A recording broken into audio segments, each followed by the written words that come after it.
नमस्कार, खबरों की खबर में आपका स्वागत है। ये कोरोना वायरस से लड़ने में देश कामयाब होता दिखाई पड़ रहा है। प्रधानमंत्री नरेंद्र मोदी अपील कर रहे हैं और लॉकडाउन की जो स्थिति है, ये सोशल डिस्टेंसिंग का जो अभियान चल रहा है वो सफल हो रहा था। लेकिन इस बीच जिस तरह का काम ये तबलीगी जमात के लोगों ने किया है, एक विशेष संप्रदाय के लोगों ने जो तांडव मचाया है, उससे फिर से ये व्यवस्थाएं खराब होती दिखाई पड़ रही है। हर जगह से जो खबर आ रही है, चाहे महाराष्ट्र हो, तमिलनाडु हो, दिल्ली हो, पटना हो, रांची हो, हर जगह से, साउथ नॉर्थ, हर जगह से जो खबरें आ रही है, कोरोना संक्रमण से के शिकार जो लोगों की संख्याएं सामने आ रही है, उसमें तबलीगी जमात से कनेक्शन बहुत सारे लोगों का मिल रहा है। और जो जिस तरह से इन लोगों ने घूम घूम के कोरोना वायरस का संक्रमण फैलाया है, वो तो दुनिया जानती है और हिंदुस्तान का हर नागरिक अब ये जान चुका है। लेकिन उसके बाद इन लोगों ने जब इनको आइसोलेशन कैंप में भेजा गया, जब मामला डिटेक्ट हो गया, जब इन लोगों को ये पता चल गया कि इन लोगों में से कई लोग हैं जो कोरोना से संक्रमित है, कई लोगों में लक्षण दिखाई पड़ रहा है,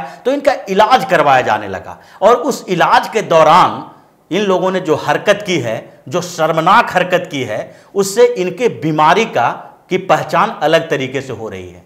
ये जो बीमारी इनकी है वो कोरोना वायरस की बीमारी नहीं है, ये बीमारी दिमागी बीमारी है। और दिमागी बीमारी का इलाज करने की भी तैयारी हो चुकी है। नरेला जो कैंप है, नरेला में जो आइसोलेशन कैंप बनाया गया था, वहां से इसकी शुरुआत हो चुकी है। और वहां पर जो इन लोगों ने शर्मनाक हरकत की थी, उसके जवाब देने के लिए भारतीय सेना के डॉक्टर वहां पहुंच चुके हैं। और उन डॉक्टर के साथ सेना के कुछ जवान भी हैं कि अगर इन लोगों ने फिर से वैसे घटिया हरकत की तो इनका जवाब डंडे से दिया जाएगा। और सेना किस तरह से दिमाग का इलाज करती है, ये किसी से छुपा हुआ नहीं है।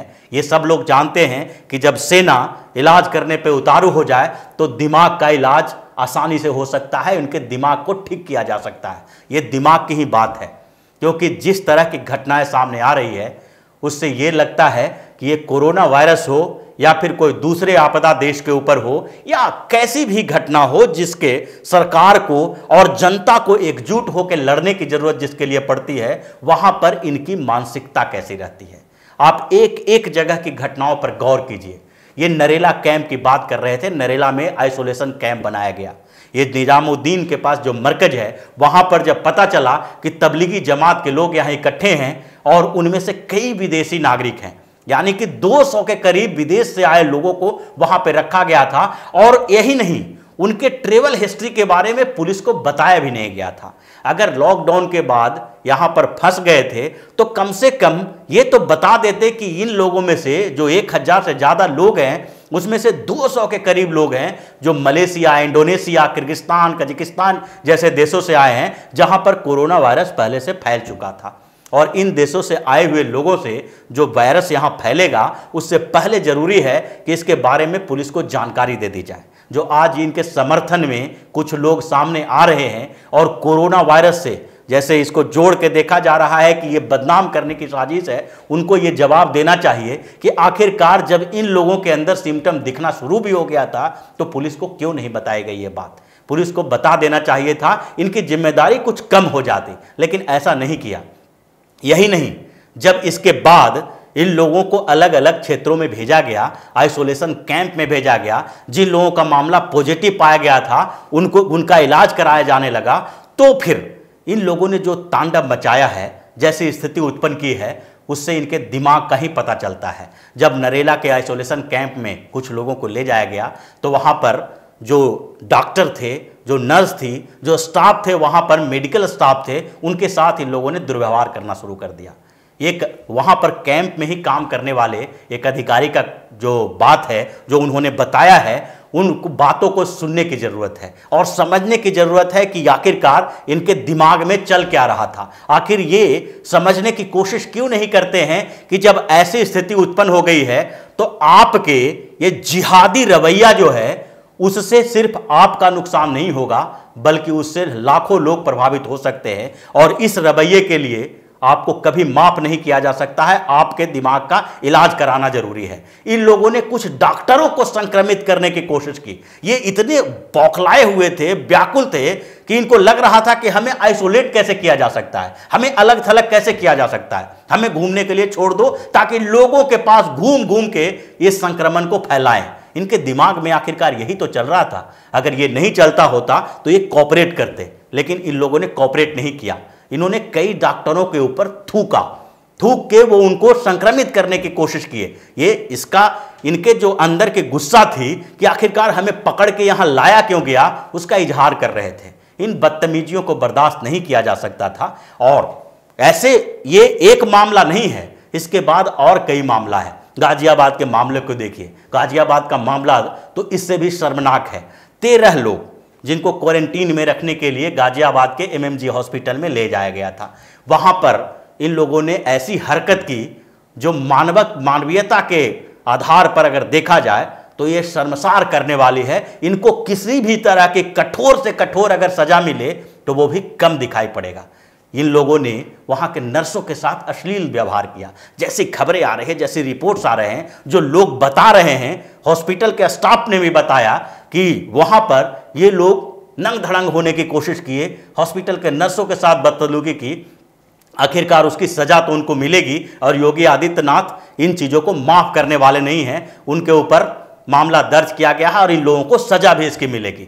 दूसरी जगह, हर जगह पर ऐसे ऐसे लोग हैं जो जमाती लोग, जमाती का मतलब जो तबलीगी जमात के लोगों का कहने का मतलब सिर्फ ये नहीं है कि ये जो जमात में इधर उधर घूम रहे थे, इनकी मानसिकता जैसी है, उससे तो ये लगता है कि इस जमात की मानसिकता वाले लोग दूसरे जगह पर भी हैं। ये कीड़े मकोड़े की तरह पनपने वाले लोग हैं। ये इंदौर की घटना का जिक्र कर रहे हैं। इंदौर में जिस तरह की घटना सामने आई है वो इनकी मानसिकता को दर्शाता है कि ये कोई व्यक्ति नहीं, कोई संगठन नहीं, कोई संस्था नहीं है, बल्कि एक मानसिकता है। इस मानसिकता के साथ संघर्ष करने की जरूरत है। इन लोगों को क्या चाहिए था? इंदौर में जो घटना घटी वो अपने लिए नहीं थी। ये स्वास्थ्यकर्मी, पुलिसकर्मी अपने लिए काम नहीं कर रहे थे, वो उनकी सुरक्षा के लिए काम कर रहे थे और उसके साथ साथ जो समाज को नुकसान होने वाला था उसकी भरपाई के लिए काम कर रहे थे। ये लोग वहां पे जाते हैं कोरोना वायरस के संक्रमण की जांच के लिए, लेकिन इन संप्रदाय के लोगों को, ये जो मुस्लिम संप्रदाय के कुछ लोग वहां पर थे, उनको ये बर्दाश्त नहीं होता है कि हमारी जांच क्यों की जाएगी। अगर उनकी जांच नहीं की जाएगी तो वो उनके लिए तो खतरा होगा ही और पूरे देश के लिए खतरा हो सकता है। यही नहीं, जो बार बार एक चीज दोहराई जाती है और भारत की छवि को खराब करने की कोशिश की जाती है, उसमें भी ये हिस्सेदारी हो जाता।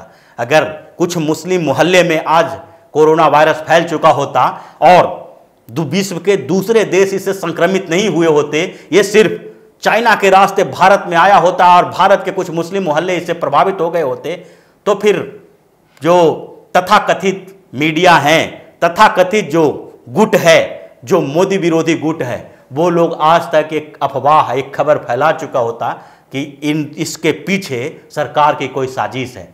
लेकिन ये हुआ नहीं।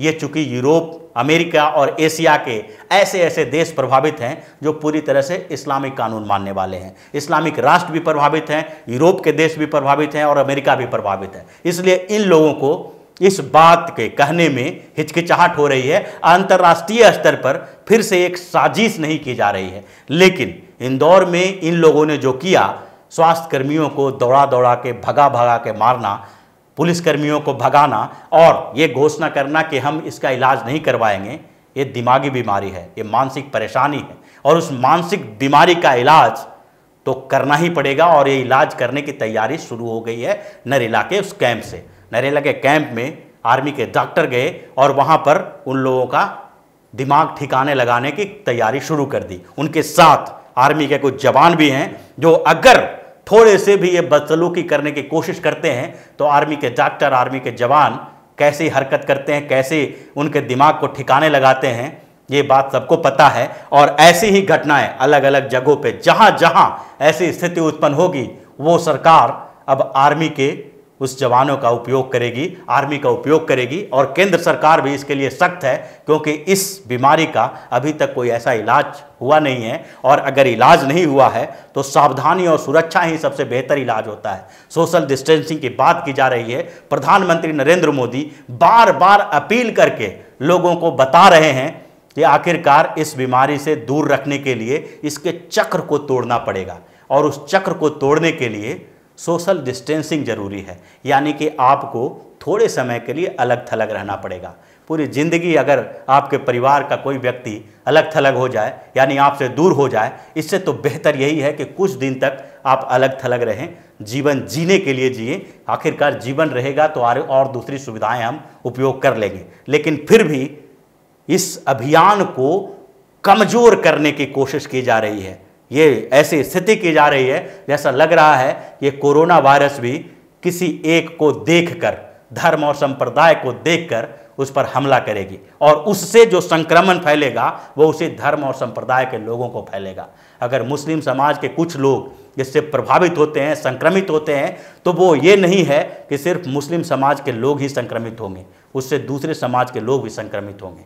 और इसलिए ये जरूरी है कि इनको ये समझाया जाना चाहिए। हालांकि मुस्लिम समाज के कुछ लीडर अब सामने आने लगे हैं। कुछ लोगों ने तो अपील करना शुरू कर दिया है कि नमाज के समय में भी मस्जिद न जाएं, और अभी कुछ समय के लिए सोशल डिस्टेंसिंग बनाए रखें, अलग थलग रहें, एकांत रहें, घर से न निकलें। लेकिन फिर भी अगर उसके बाद भी सुधार नहीं होता है तो सेना ही अंतिम उपाय है, और सेना के हवाले कर दिया जाएगा, जिसका परिणाम फिर सबको भुगतना पड़ेगा। तो इसी तरह की खबरों के साथ फिर से हाजिर होंगे। तब तक के लिए बने रहिए हमारे साथ और देते रहिए हमें सहयोग, ताकि इसी तरह की खबर हम आपके लिए लाते रहें।